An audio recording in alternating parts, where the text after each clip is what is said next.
नमस्कार, IDTV prime में आपका स्वागत है। मैं हूं शुभमिता और हाजिर हूं देश और दुनिया की ताजा तरीन खबरों के साथ। सबसे पहले नजर डालते हैं आज की प्रमुख खबरों पर। रामगढ़ में पुलिस हिरासत से फरार युवक की मौत पर बवाल, थानेदार सस्पेंड। झारखंड को मिलेगा नया इंटरनेशनल क्रिकेट स्टेडियम।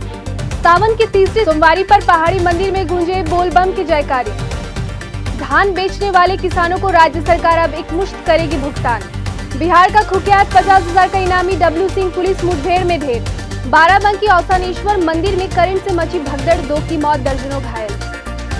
कांगो में चर्च पर हमला, 40 की हत्या। मुंबई में आमिर खान के घर अचानक 25 IPS अफसर पहुंचे, कारण अभी भी अनसुलझा। मैनचेस्टर में भारत का ऐतिहासिक पल, 5 बाएं हाथ के बल्लेबाजों ने रचा टेस्ट रिकॉर्ड। शेयर बाजार में बड़ी गिरावट, सेंसेक्स 350 अंक टूटकर 81,155 पर खुला।